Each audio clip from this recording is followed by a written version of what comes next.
Welcome to Independence, the FIEC podcast. My name is Joel Murray. I'm the Communications and Media Officer for FIEC. And Hello, Joel.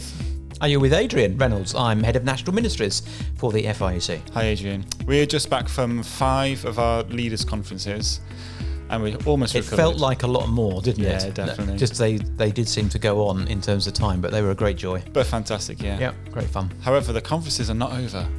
They're not. There's another one coming up. We're so excited. No, we really are. There's always another conference around the corner. Yeah, this one I've not been to, but Adrian, you've been involved in it for a few years. So can you tell us a little bit? Yeah, since the beginning, actually. It's the Hub Conference, and our Hub Conference happens in January. It's the 7th to the 9th of January 2022, get the right dates.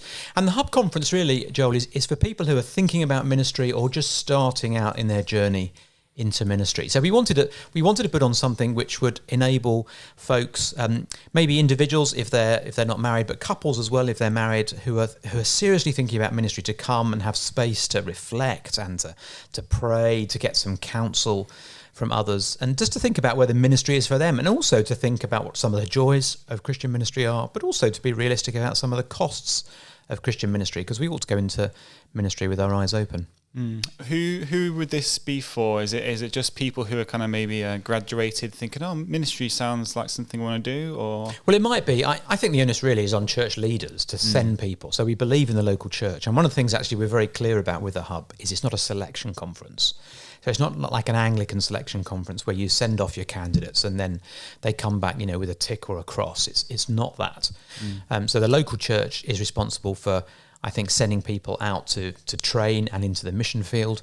And what we want to do is we want to serve the local church by providing some inputs. So very often churches will be able to do that on their own, but sometimes they really value having inputs from other people, having some external kind of wisdom. Is this the right thing for them?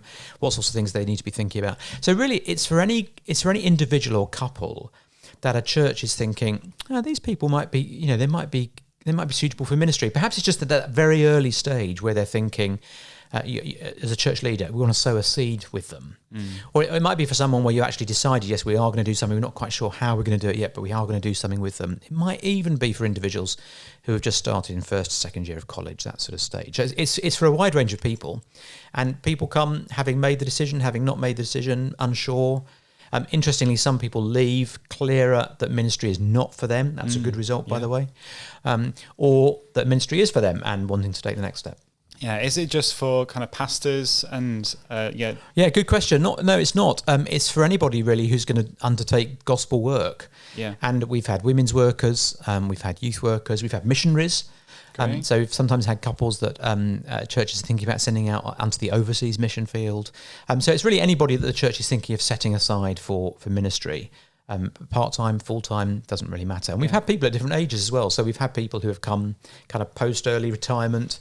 But it's fair to say the majority of people are kind of in their 20s, early 30s. Yeah. What would the kind of days look like? So when you arrive, it's on a Friday evening? Yeah, we run it over a weekend. So we run Friday evening till Sunday lunchtime. Yeah. And there's lots of space actually in it. We don't pack the programme out. So there's lots of space to meet up with individuals.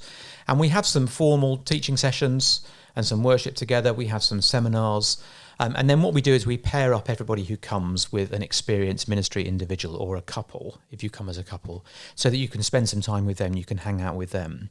But one of the great things about the Hub, I think, is that we bring along maybe 25 ministry couples, all with different experience, all at different stages. And we say, look, they're here over the weekend for you. Have a meal with them, have a coffee with them. They want to have their brains kind of picked, if you like. Yeah. And I think the real value of the Hub we've found from people who come is not necessarily only the formal sessions, though they are useful. It's actually being able to sit down over a meal table with someone who's has done what you've done, has given up a career, and you want to talk to them about giving up a career, or has been through college, you want to talk about them going through college. And we try and have individuals there who are wiser heads, who've been around the block, so to speak. But we also try and have people who are just 5 or 6 years into ministry, so they remember what it was like, maybe to go away to college or to find the money to train, or all those kinds of pressures that people are under. So we have a main speaker, that's right, for the formal sessions, and there's a good story behind why he's the guy this year? Sam Gibb is coming to speak, and Sam is pastor of Hope Church in Vauxhall, and came to the Hub 6 years ago. 6 or 7 years ago, I forget, something like that. So he's kind of a graduate of that process, really loved it and benefited from it.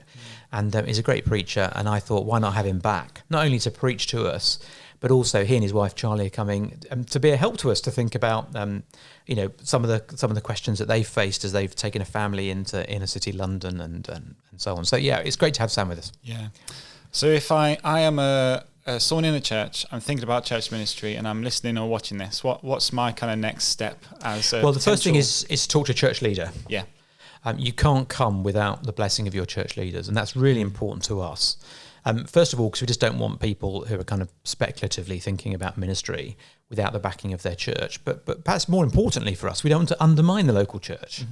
So really, speak to your church leaders, and then you can book online. I think you'll know about booking online better than I do. You'll know the website address and somewhere on the interweb, isn't it? Something about the internet, FIEC.org.uk is our website, and you can do /hub, and that'll send you straight in there, and it tells you all about it, what's involved, and the booking link here. Great. So it's 7th to the 9th of January 2022. And by the way, I think a church should be paying for you, so it's not free. And we're going to be in a hotel in Leamington Spa, which we've tested out. It's got some nice food. I've seen the photos. It looks nice. It is nice. It's nice and central, so it's relatively easy to get to, close to Birmingham. So it's relatively easy to get to. But it's not free. And what we'd really love to do is for your church to fund you to come. If that is a problem, get in touch with us. We do have some funds that we can use, but really it should be the church who's paying to send you rather than you having to fund yourself. Yeah. If I'm a church leader who's listening or watching and I'm thinking, I know just the guy or just the girl who this would be perfect for, what would you suggest is the kind of the first step for them? I think send them the link from, send them the link from the website and say, I'd love to chat to you about this. That would be great, I think. Yeah. And whether you're sending people or not, pray for us. Because actually the Lord has used it. I mean, Sam's a great example of that. The Lord has used it to just, I don't think the Hub, is it makes the difference between people going into ministry or not. That would be completely overstating it. But it's clear that the Lord has used the Hub just to help people on the next stage into ministry, and He's really blessed it in that way. So please pray for us as well. Yeah. Great. I'm looking forward to it because I've never been before, so this will be good. And I want to know if you're going to play a cajon that we've seen out at the Leaders Conference, or whether you're going to bring your bass guitar. Which is it going to be? Might bring the band back together again. Yeah, I think the band will have to get back together. That's right. Yeah, this will be good. But one of the best things about the Leaders Conferences is chatting to people who are in ministry, seeing what's good, what's been encouraging them, what's been the difficulties, being able to share that and pray together. So exactly right. I'm hoping that will be very similar at the Hub, and seeing some fruit in the future. Great. That'd be great. So thank you for listening to this little bonus episode. The Hub, you can find it on fiec.org.uk/hub. 7th to the 9th of January. Oh, yeah, in Leamington Spa. That's right. Nice. Yep.